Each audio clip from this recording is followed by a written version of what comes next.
What's up, funky YouTube, and welcome to episode 4 of my weekly Funk Date. I am Professor John. I'm going to talk about what I've been up to, some Monday motivation, all things bass and funk. Hope you enjoy it and subscribe. Let's get funky.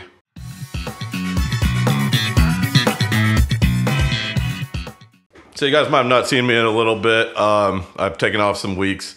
I ruined my Achilles jumping off a diving board playing with some kids, so I'm going to go to the doctor. I got an MRI on Monday, and I'm going to the doctor tomorrow to figure that out. So I'm hopefully going to be back here getting these videos up consistently, so look forward to that. And I'm going to put out an episode about what happened to my foot and kind of just give you my experience through that too. So I missed a lot of Monday motivation, so I kind of got a lot of them to go through. The first couple, they have to do with the injuries that I had and kind of where my mindset has been at, and just kind of what's going on with me with that. And a lot of these, they've just helped my mindset about what I need to do as far as, you know, making content and still putting it out there and kind of going through the mental battles of having my leg hurt when I want to be doing stuff that I'm usually used to doing with no pain. The first quote is, "My body could stand the crutches, but my mind couldn't stand the sideline," and that was Michael Jordan.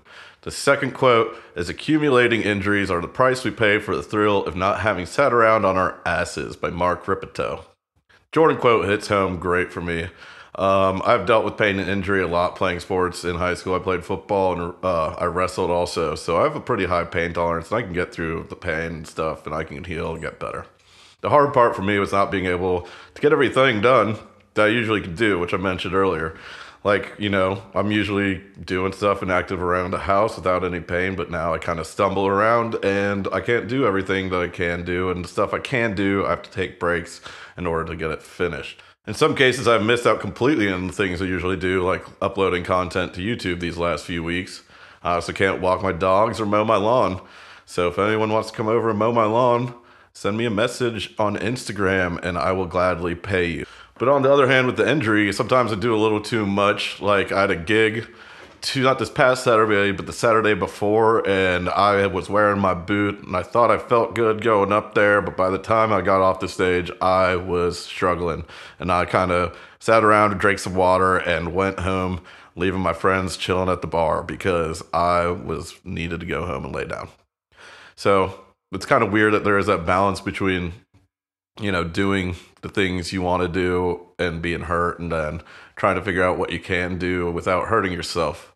And that's really just trying to be in the least amount of pain possible, but also trying to get my responsibilities and my goals achieved. So right after I hurt myself, I kind of dealt with a little bit of depression because I kind of felt like I just got back from my back surgery, which I had in January.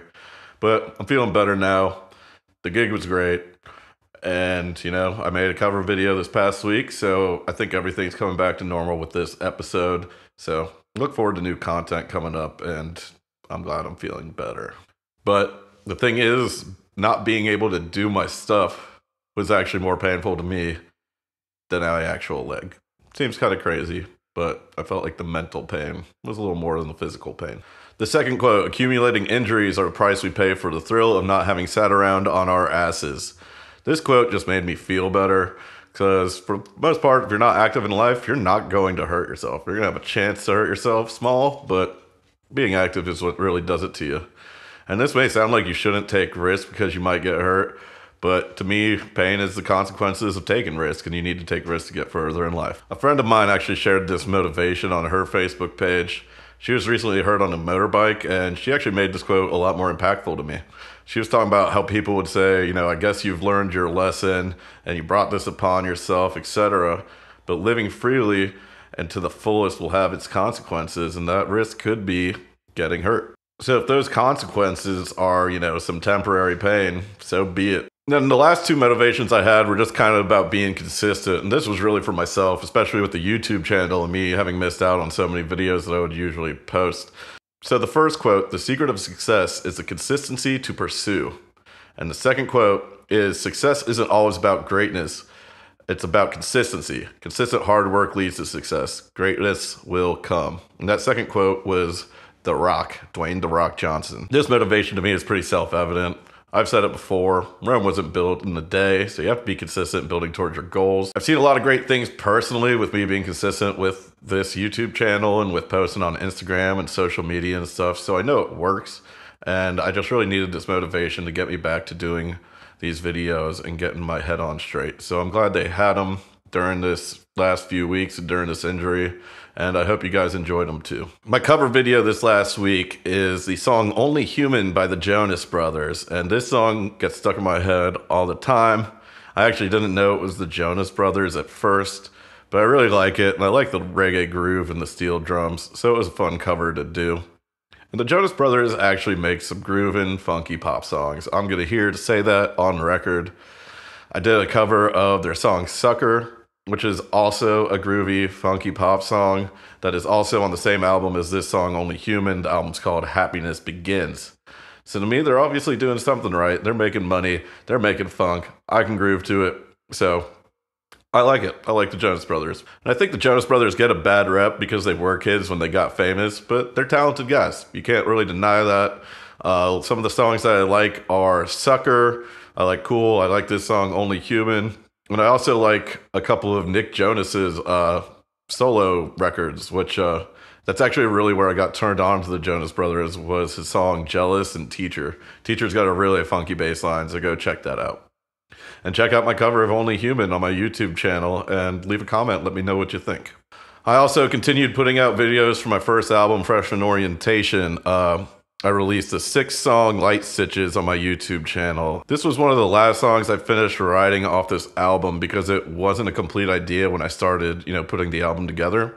The first part I came up with is actually the smallest part, which is that chromatic scale pre-chorus sort of thing that I have going on. And I thought that was really cool, but I knew it wasn't a full part, so I was kind of like, where do I get 2 pieces that this can connect 2 pieces to?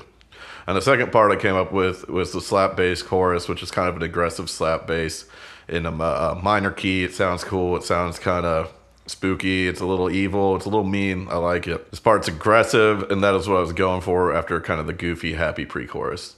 And then the last part, I figured because the goofy, happy pre-chorus and we have the aggressive part, I needed some lighthearted funk, sort of finger funk stuff that is in a major key. It kind of brings it all together into some weird, different sounding funk happening throughout the song. And that last finger funk bass line actually took me a lot of different bass lines to figure out what I wanted to put on the record, which usually doesn't happen that often. But I had 4 or 5 different bass parts, and then when I finally found the one that made it on the record, I knew that was it. So I knew I could call the song finished then. The bassist to listen to this episode is Marcus Miller, who is a producer, composer, multi-instrumentalist, including just a dirt nasty funk bass player, and he's a Grammy Award winner as well.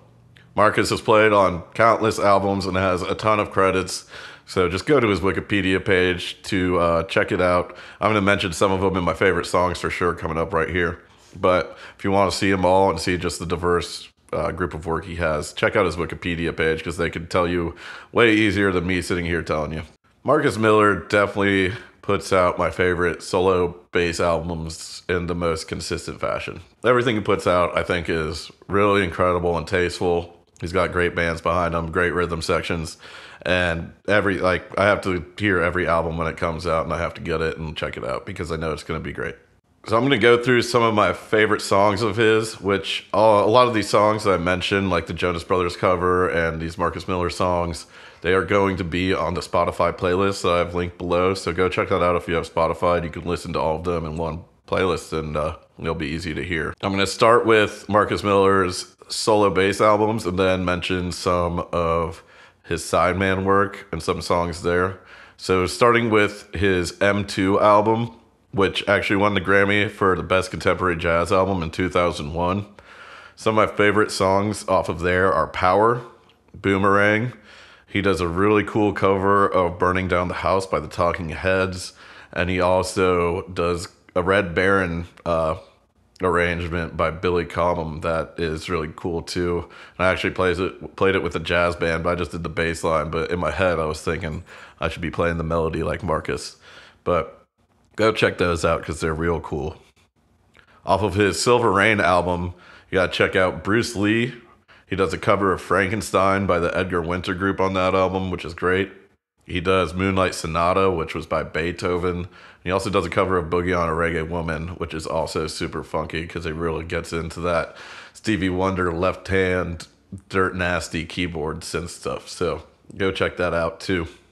On his self-titled album Marcus, three of my favorite songs are Blast, Strum, and he does a real cool cover of What Is Hip by Tower of Power. Off his Renaissance album, you gotta check out Detroit, Jekyll and Hyde, Slipping into Darkness by War. He does a cool cover of that too. Jekyll and Hyde, I just gotta mention this. I love the way he did that song by having like a nice, smooth verse, and then it just gets super heavy and aggressive in the chorus. And every time I hear that, I'm like, that's kind of what I like to do. So I love hearing that. So check that out on the playlist. Off the Aphrodisia album, you gotta check out High Life, Bees River, and he does a great cover of The Temptations' Papa Was a Rolling Stone. And you'll love that if you love music. So go check that out too. And his newest solo album is called Laid Back. It's kind of different. And that's what I like about these solo albums. If you listen to all of them, none of them are really the same, and you can tell that there's kind of a concept behind them. So off this Laid Back album, some of my favorites are Trip Trap, 70s, and No Limit, and these will all be on the Spotify playlist linked below. Some of these songs as a side man I'm going to mention. You'll know some of them for sure, and you might not even realize he played on them, but here we go. Never Too Much by Luther Vandross. One of my favorite bass lines ever. One of the best slap bass lines in pop music ever, in my opinion. This song is incredible, and it's smooth, and a lot of it has to do with Marcus Miller's bass line and bass tone. One of my favorite instrumental jazz funk songs is called Rio Funk by Lee Ritenour. You gotta check this out. It is great how Marcus's bass and Lee's guitar kind of intertwine, and you just gotta check that one out. Run for Cover is a popular jazz song by David Sanborn, and Marcus absolutely kills his bass line. He rips this slap bass line up, and you gotta check it out, because if you don't, you're missing out on everything. There's a lot of live videos of it on YouTube too, so if you don't have the Spotify playlist, go check those out. I played this in another jazz band, and these guys were pushing me. I didn't even feel like I was playing it right, but they thought I was, so whatever. It sounded good, I guess, so that was fun. Here's a song everyone knows. It's Just the Two of Us by Grover Washington Jr. Great bass line, great slap line in the choruses. You all know the song, so you already know Marcus Miller if you haven't heard him. And the last one I'm going to mention is So What by Miles Davis. Marcus worked closely with Miles, and he wrote a lot of music off of Miles's albums. I believe the Tutu album was almost all Marcus Miller, so you need to check that out too. The bass line of the week is Forget Me Nots by Patrice Rushen. This is released in 1982 off of her 7th album, and it was nominated for a Grammy for the Best Female R&B Vocal Performance. This is technically called post-disco, and I love post-disco apparently, because this is some funky slap, upbeat bass lines by Reddy Freddie Washington, who was actually a co-writer on the song as well. He was a session bassist, played with Herbie Hancock, Michael Jackson, Lionel Richie, George Benson, Steely Dan, and a lot more. So check out his Wikipedia page if you want to see those credits. This bass line was definitely played on a Fender Precision bass with round wound strings, and he's slapping that bass aggressively. And I love the tone of this. I don't even own a P bass, but anytime I hear something like this, I feel like I want to own a P bass. So that's got a lot of things going for it. Patrice was actually a jazz prodigy, but she also had R&B hits like this one. She was at the Montreux Jazz Fest when she was 18 years old, crushing it. So she's a really, really good, talented person on the keys there. And I think she's a little underrated because of, these R&B hits like this. People don't really dive deep into her discography. And Gerald Albright actually played the sax solo on this song too. So it's kind of a all-star lineup here on this song. And there's a reason it was nominated for a Grammy. It's going to be on the Spotify playlist, so check it out below. Video games. I've just been playing NBA 2K all the time. I haven't played anything else. I haven't streamed it yet, which has been dumb because I'm pretty far into it now, but I'm going to do that this week. So check out the YouTube channel and subscribe, and come ask me some questions when I'm just playing basketball, and it will be fun for the both of us. Next week, I'll have a new cover video. I have no clue what it's going to be yet. Send some ideas, comment if you want to hear me play anything. I'll also be uploading the studio version of Intergalactic Regulation System to YouTube. This is the 7th track off Freshman Orientation. It's got a finger funk verse and an aggressive slap bass chorus, the stuff that I love to do. It's kind of like that Jekyll and Hyde I was talking about by Marcus Miller. And again, if you want me to do anything, if you want to see any content, just let me know in the comments and I'll try to get that to you. And I'll see you next week. Stay funky. Peace. Hey, this is Professor John. If you liked the video, give me a thumbs up below and leave a comment. Also, subscribe to my YouTube channel. If you're interested in some free music of mine, please check out my website, www.professorjohnmusic.com. Also, I'm active on social media, especially on Twitter and Instagram, so if you want to leave me a message there, I'll be sure to get back to you shortly. Alright, thanks, and stay funky.